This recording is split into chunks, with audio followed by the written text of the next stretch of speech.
दोस्तों, जो biography autobiography होती है, जो खुद नोश्त सवाने होती है, किसी बंदे की अपनी ज़िंदगी जो कहानी होती है, वो न सिर्फ उसकी अपनी ज़िंदगी की कहानी होती है, बल्कि वो उस वक्त की सियासी, समाजी, मुआशी तारीख का भी एक दस्तावेज होती है, जो बाद में आने वाले लोगों को उस दौर के हकीकी वाक़यात और उस हवाले से किसी बंदे की ज़ाती तजुर्बात से आगाही देती है।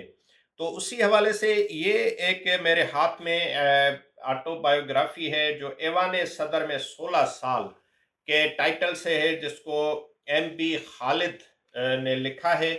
और ये जो बुक है, ये इस हवाले से अहम है कि ये जो साहब थे, एम बी खालिद साहब, ये उसने जो है पाकिस्तान के जो शुरुआती सदूर थे और बहुत अहम जो है उनके साथ वक्त गुजारा है, और 16 साल ऐवान सदर में उसने गुजारे, जिसमें पाकिस्तान के फर्स्ट एवर प्रेसिडेंट से लेकर अयूब खान तक के दौर का जो अहवाल इसने तफसील के साथ इस किताब में कलमबंद किया है।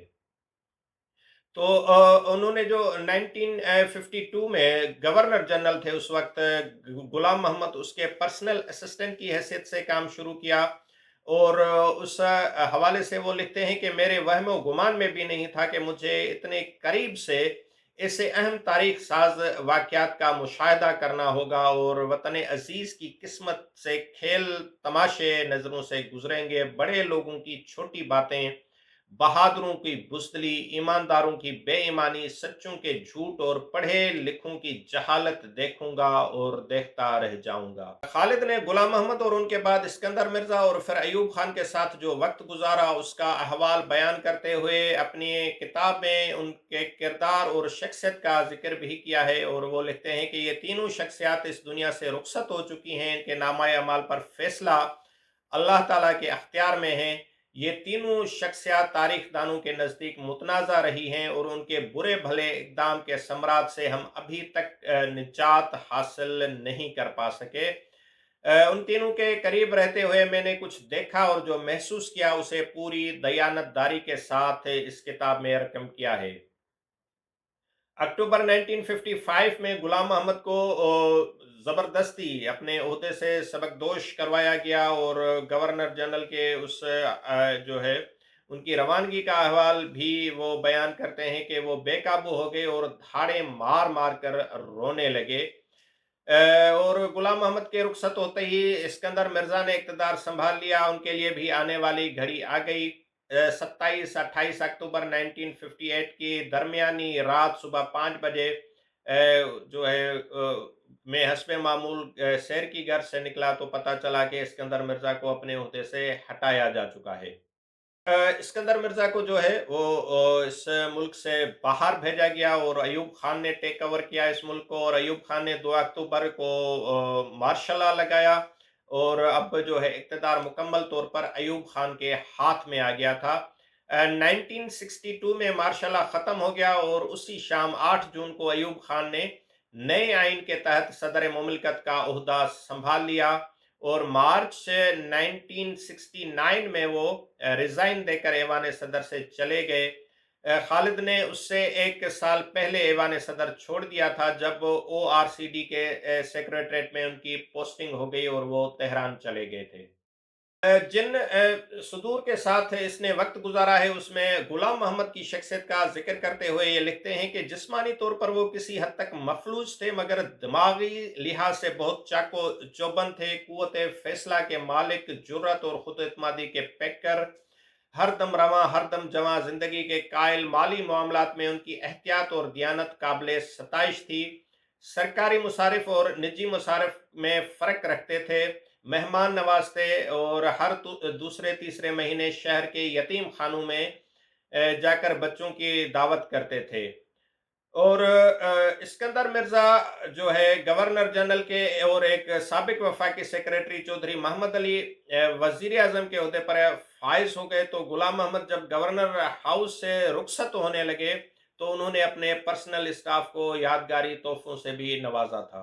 तो ये जो बुक है, अच्छा, इसमें काफ़ी जगहों पर उनकी जो उस वक़्त के जो सतूर थे, उनकी जो स्पीचेज़ थी, वो किस तरह तैयार की जाती थी, फिर वो उनमें जो पर्सनल नोट्स वग़ैरह लगाते थे। वो भी अक्स दिए गए हैं उनके ओरिजिनल खतूत के। अयूब खान जो है वो सियासतदानों को अच्छा नहीं समझते थे और वो समझते थे कि सियासतदान जो है इस मुल्क के लिए ठीक नहीं है। और फिर अयूब खान का जो मंशूर था वन मैन शो, जिसमें उसने सारे जो पावर्स थे वो अपने आप को दे दिए थे। और इस तरह बहुत सारी दूसरे इंकशाफात हैं, दूसरी अहम बातें हैं जो इस किताब में बयान की गई हैं। और इसमें जो है कुछ ऐसे लोग जो ऐवान सदर से ज़ाती फ़ायदे लेते थे, उनका ज़िक्र भी किया गया है। लेकिन मजमूई तौर पर ये जो किताब है, ये मैं समझता हूँ ये हमें बताती है कि पाकिस्तान का जो बुनियाद था, पाकिस्तान का जो शुरुआती दौर था, वो गलत पड़ गया। क्योंकि पाकिस्तान बनने के बाद फ़ौरन बाद जो है कायदे-आज़म की वफ़ात हो गई और उसके बाद कुछ ही साल के अरसे के अंदर पहले वज़ीर-ए-आज़म लियाकत अली खान का कत्ल हो गया। और उसके बाद जो लोग आए, वो सिर्फ अपने आप को देखते थे। वो खुद पसंद या नरगिसियत पसंद शख्सियात थीं, जिनके नज़र में पाकिस्तान भी अपना उनका आप था। जो भी ओहदे थे, जो भी फ़ायदे थे, वो सारे खुद के लिए थे। उनमें कोई लॉन्ग टर्म ऐसी प्लानिंग नहीं थी कि इस रियासत को कैसे लेकर आगे जाना है, किस तरह इसको चलाना है, किस तरह से इसको स्टेबल करना है, किस तरह से इसको डेवलप करना है। ये विजन या ये फिक्र कहीं भी इस किताब में नजर नहीं आती, जिससे हमें पता चले कि जो पाकिस्तान के पहले 3 सदर थे वो क्या सोचते थे इस रियासत के हवाले से। जबकि ऐसा महसूस होता है कि वो सिर्फ खुद को ही मजबूत करना, अपने इक़्तिदार को, अपनी कुर्सी को मजबूत करने के लिए ही सोचते थे।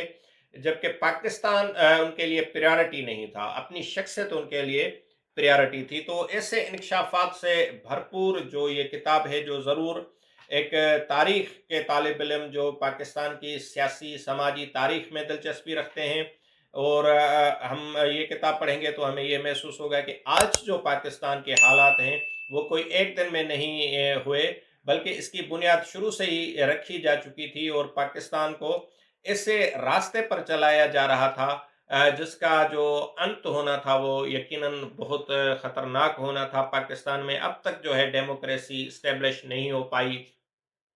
जिस तरह के सियासी चपकलश है, सियासी कलाबाजियाँ होती हैं, यहाँ पर हॉर्स ट्रेडिंग होती है, इलेक्शनों में धांधलियाँ होती हैं, इलेक्शंस को हाईजैक कर लिया जाता है। तो ये सारी जो कहानियाँ हैं, ये किस्से हैं जो अब हम जदीद दौर में भी देख रहे हैं। तो इनकी बुनियाद बहुत पहले रखी जा चुकी थी और वो जो रखने वाले थे, उनकी दास्तान इस किताब में मौजूद है। तो ये किताब एक तारीख के सियासी, समाजी, मुआशी तारीख के तालिब इल्मों के लिए या सियासी लोगों के लिए पढ़ने जैसी किताब है। और इससे बहुत कुछ आपको पता चलेगा कि हम आज यहाँ पर हैं तो क्यों हैं।